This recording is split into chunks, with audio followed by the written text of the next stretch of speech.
Don't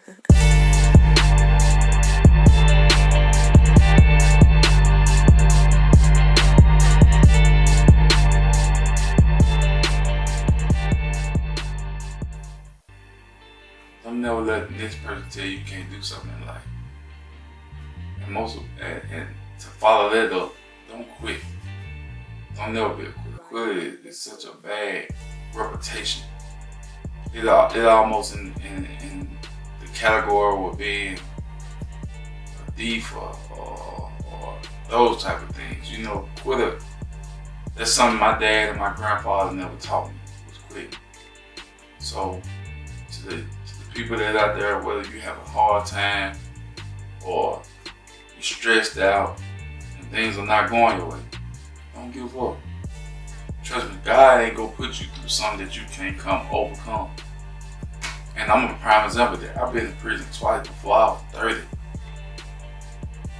And I thought my life was over with the second time going into prison. I thought my life was completely over until I realized I got a whole life ahead of me to make a difference, not just in my life, but in people's lives that's around me as well. So I just buckled down, got my mind together, got my thoughts together, came up with a plan. I'm executing. I mean, it's not nowhere I could go, basically, in West Tennessee and Middle Tennessee. And people like, oh, you that guy that be working on Facebook. Oh, you that guy that be working on Instagram.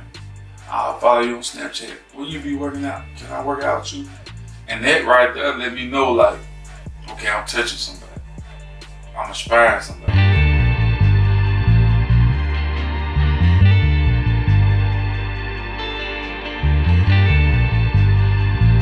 Relentless.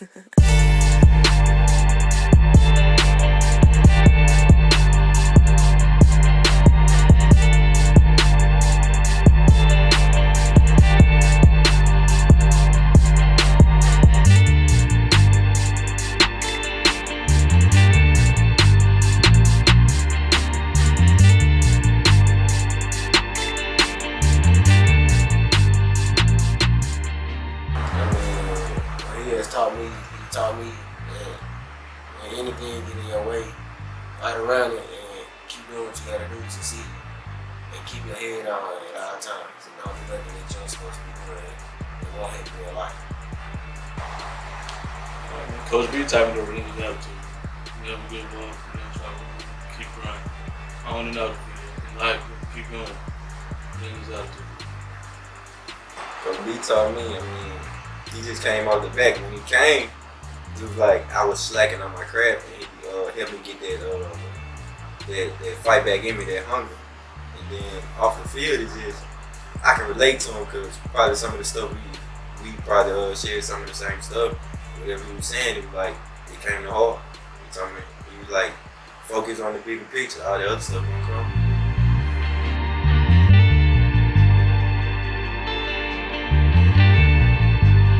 Relentless.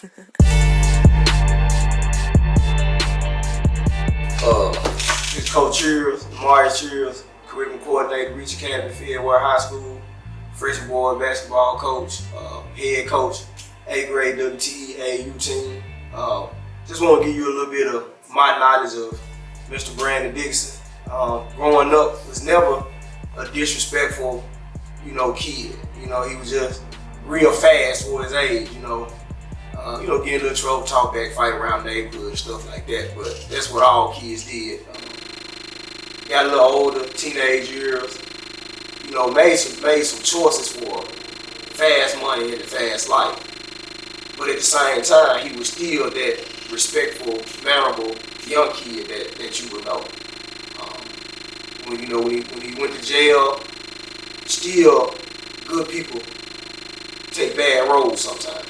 And so with Brandon, with him doing things to get that quick money, to boost himself up and not necessarily robbing nobody, shooting nobody, stuff like that would really, really hurt an individual. It was more stuff that he learned to get himself up to where he wanted to be in a quick way, and it was, it wasn't of law. But Brandon's been out, and we all know around here that he hasn't been out long, but in the short time that he's been out, he's changed the lives of a lot of individuals. As far as health, I haven't seen it in person. You know, you see stuff like it on TV, but when you see an individual that was supposed to be of the system, and when people of the system get locked up, get put away, when they get out, a lot of them feel like the only option they have when they go to Walmart, McDonald's, Wendy's, fast food restaurants, go into warehouses, and they still get turned away because of a mistake that really don't describe their type of person. Instead of Brandon using that as an excuse, Brandon chose to get certified to train people. And when I say train people, I don't mean just make you put on 20 pounds of muscle real quick or lose 20 pounds of weight real quick. It was more of a lifestyle. You know, he came aboard, actually helped my freshman team, has helped some of my family members. I've seen him help kids that are in college and are already successful, but they see something in him. Man, let me reach out to him, you know. And it's more of a mental approach with Brandon. I can't say it enough. Always been a good person, good individual. And for him now to be as successful as he is with Relentless training, it's huge. It's not seen in Fayette County. It's not seen in the little town of Somerville. Me and Brandon grew up the same way. We grew up from humble beginnings. You know, we didn't have the finer things unless people for us or that we knew could go get it a certain way. And Brandon has chose to not use that way. And it's a lot of us proud of him out here. You know, he always was younger than me, but now, you know, we have a relationship where we're close. He's like a little brother. We talk often, text often. It's still to this day surprising to me to see the effort that he puts into bettering the lives of other people. And to go back to the muscle gain, the weight loss and stuff like that, it's still more mental. He gives them life stories. He gives them testimonies. He gives them messages and words of encouragement, not while he's pushing them when they're in the building with him, but on days off. He'll post something on Facebook, tag his clients in it, or he'll send a group text to different people. I don't know who members those be, but those messages, I know if they touch me, they gotta touch someone that just met him a month ago, 2 months ago, 3 months ago. Whereas if it touched me, and I've been knowing him all his life. So, I salute everything that this young man is doing.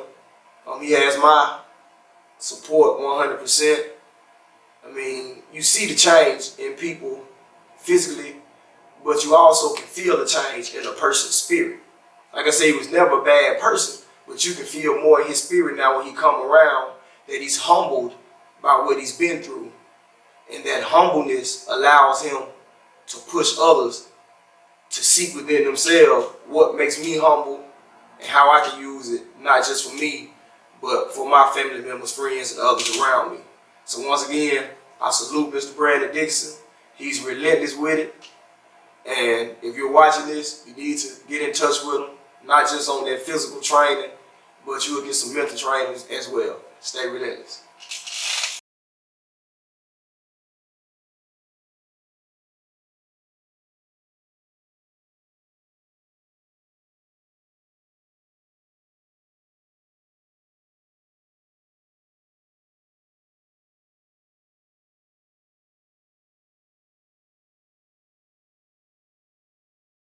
Like growing up, this is where I'm from. Like, man, y'all see it. Right now it's called Foxtail Grove.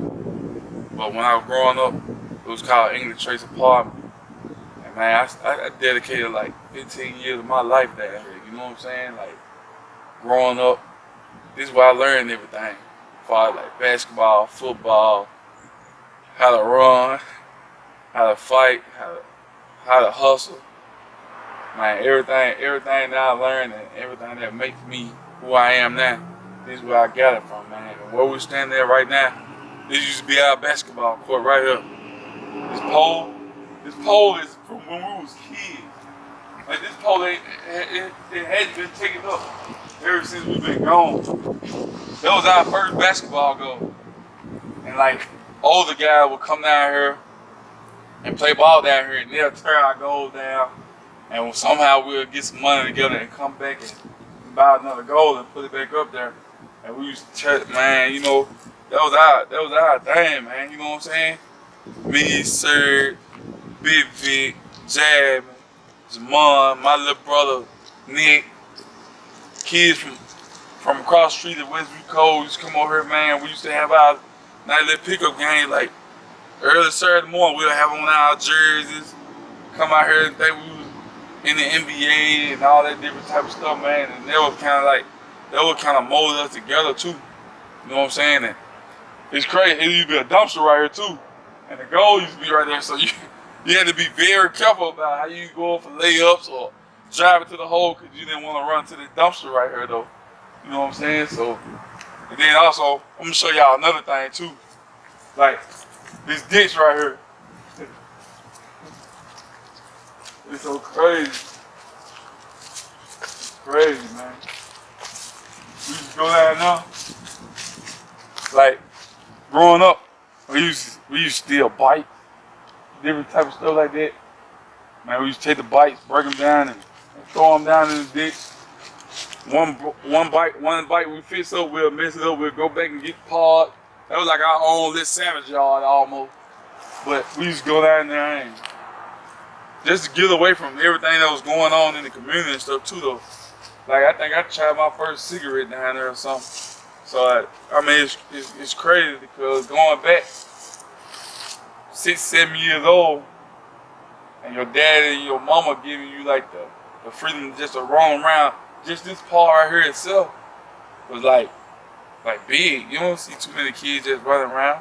Like, we knew what time to be in the house as far as like eating and stuff like that. You know what I'm saying? On school night, we had to be in the house at a certain time. But this where it was at, man. You know what I'm saying? Like, this me. Like, I remember growing up, like, probably 13, 14. And, I had been hustling for a minute, though. But when I started getting the hang of it and started, like, just really, like, put my all in the hustling because I liked the money at the time. Like, man, I had found, like, the best weed in the area, man, and pretty much had all this out of town, like, sold up, 13, 14 years old, walking around with $200 or $300 in my pocket. At the time, was cool, you know what I'm saying? And, like, a lot of kids can't say that, you know what I'm saying, unless they mama and daddy give them, like, a lounge or something, but your mama and daddy had to be rich, and will they give you $200 or $300 just to blow, you know what I'm saying? So, not saying my mom and dad didn't do what best for me. It's just that I got introduced to the fast life and the fast money, and I liked it. And being a kid, if you like candy, of course every time you go to the store, you go buy candy. So that was my thing. Like, I like to hustle. You know what I'm saying? I like the money a lot. So I found any type of way to get money, whether it's selling weed, shooting dice, or betting, just to be betting something. So that's kind of like one of the things though, but we finna walk over here. I'm gonna show y'all like our football field. Every Sunday before 12, we'll get together and play football. I never forget, man, our quarterback, all-time quarterback, James Catcher, man. Shout out to the Catcher Kennels too, man. James will always come be our quarterback, and we'll be 3-on-3, or sometimes we'll be 4-on-4, however many. We will always pay for like a 6 or a 12 pack of drink. Cause that was our trophy. If we win the drink, we go drink them up in front of other team faces. But you know what I'm saying? Being who we was and that type of stuff, man, you know what I'm saying? Like, if we had a 12 pack and we won, man, we gonna break bread with the opposite team. Cause we're a family. We was a family. Like, growing up, like how we is now, like, I see Serge, he doing his thing with the school, he working good, you know what I'm saying? Like, you see them guys, and we talk about when we was younger, growing up in English Church, man, we could go back for years, man. We could go back for years. After I show y'all the football field, I'm gonna take y'all to the apartment that we stayed in. Like, we didn't never change the apartment and stuff, like, I was like, man, we need to move downstairs or something. Cause I'm like, I'm tired of towing my bike upstairs or something. You know what I'm saying? And this is our football field. This was our football field right here, man. This light pole right here is when this is our touchdown. Past this light pole. Alabama, this big trick right there. It used to be a tree, like right past the building. It separated the other touchdown. And across the road was Alabama. Down one game. Pushed me out of bounds. I ended up breaking my shoulder blade over here. I've been and across the street from the Pride, they used to always want to come play against us. But we got a nice field. So like, but then they knew how good we was, how good they were, and that was like preparing us for different competition growing up, for like sport. And like, man, that what made me over there. He was preparing us then, like to have confidence in himself. Man, if I throw it to you, you gonna catch it. I know you gonna catch it. He was preparing us then for what we went through in high school and junior high and elementary too. So like, man, that was like real big, man. But you know, I'm not gonna do that so much on the football field, man, cause it's bringing back memory, man. I kind of like get emotional, so I'm just gonna walk y'all over here. You know what I'm saying? To this complex right here. This we stayed in B6 for years. I'm talking about for years. My mama used to always want this certain. She used to always want that certain parking space right there. Them first two right there. She used to always want them. And somebody be on, she like, she got my parking space. Shit. I be like, money ain't on. You know what I'm saying? You don't own that. We got this up here. You know what I'm saying? Oh man. And then far like helping us with our basketball skills, we used to play ball right here when we didn't have a goal. Like, there's the other right there used to represent the goal. You had to score. We be out here having like a whole full game right here. Like we used to play right there, man. It used to be so much fun. And now how you knew you had hop? If you could touch it. Like we 6, 7 years old, 8 years old, stuff like that. And if you could jump and touch it, like you had hops and stuff, you know what I'm saying? Or really it's like you could touch the brick and stuff. And like that one of the things that kind of stood out, like with basketball stuff growing up around here. I remember I used to stand right here and like practically like watch everything just go back, like right here. Like we'll break out a dice game right here, like not caring who watching on, nobody mama nothing didn't pull up or dad or nothing didn't pull up, like we was straight. But somebody still gonna go back and tell me, like, oh, your boys them they was out there gambling and stuff in front of the building. I'm like, I don't know what you're talking about. Saturday morning, I had got up to go check the mailbox. I think I was in the 10th grade. And I think we had just got to playing Jackson Southside. I think I had a decent game, like 100 yard rushing, like 2 touchdowns or something.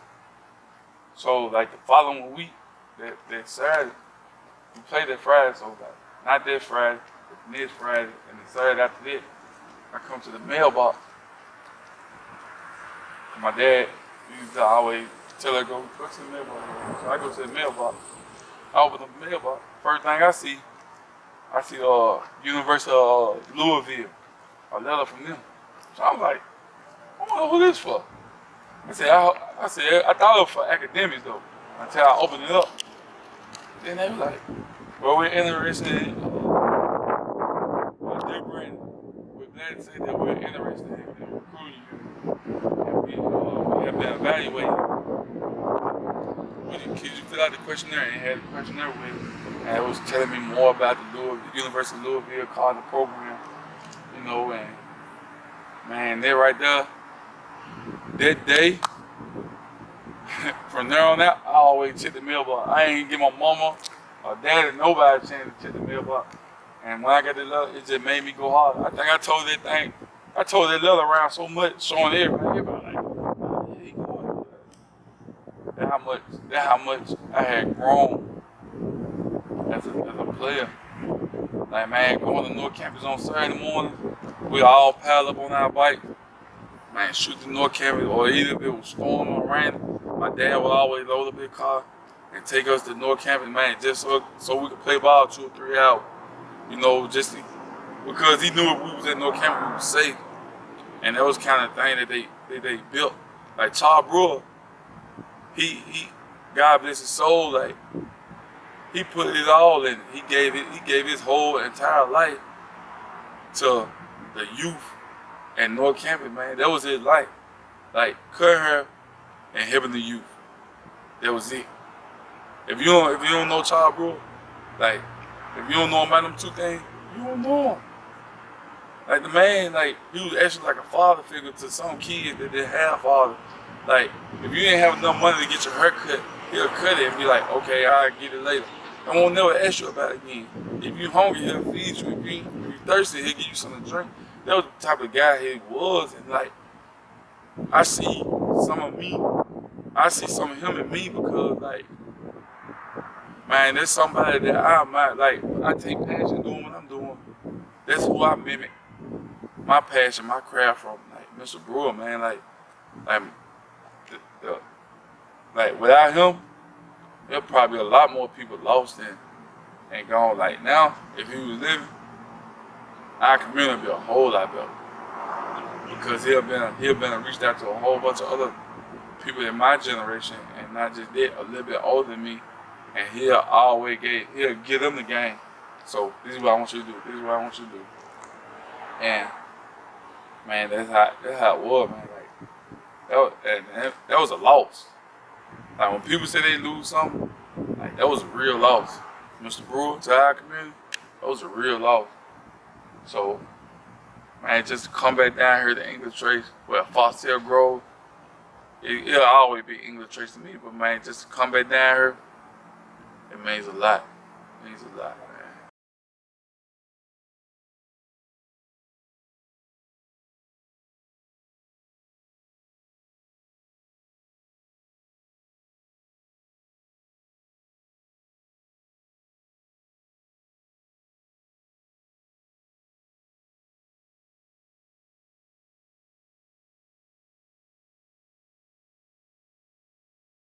Growing up, Brandon was a very smart child, friendly.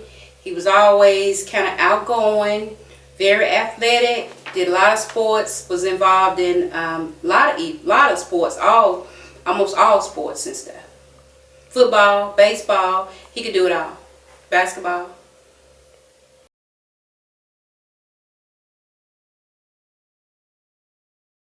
It was very hard, very, very hard. You kind of had to pick up your life, and because we have to deal with our consequences, we had to pick up our life, and I had to carry on. And him being a father, I picked up his slack with his child, and made sure she had what she needed.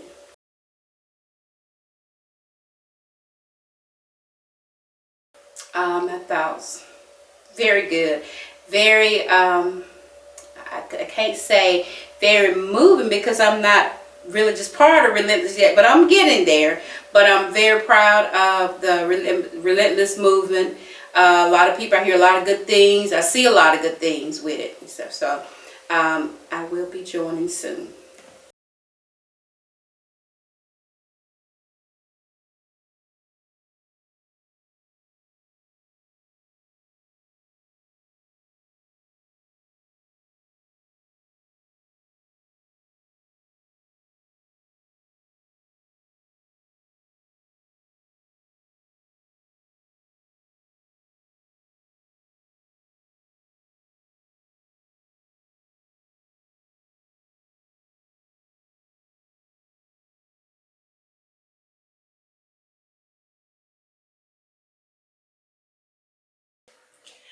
Brandon has played a very important part in my kids' life. Even though he missed some years, he's making up for it now. With us growing up when we were younger, I was protective of them, him and his siblings. So in our relationship, like you said, it's more of like a brother-sister type of relationship. I look at him as my little brother. And as carry on with my kids, as far as he's like an uncle, to my kids, especially to my oldest son, who is 14 years old. Brandon has picked up the role of taking a lot of time out with him and doing things that his father should be doing. But Brandon has stepped up and he's, gotten him into sports. My son was very quiet, didn't deal with a lot of people, would barely speak to people. And he has came out a whole lot. When Brandon came back into his life, he started to play football. It was a big surprise to me. And he's just has taken the role of being a brother, a cousin, and an uncle to my kids, and it's special, to my heart.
Try to make the right decisions, because one bad decision could cause you the rest of your life, whether it be doing life in prison, 20 years in prison, or 6 feet under.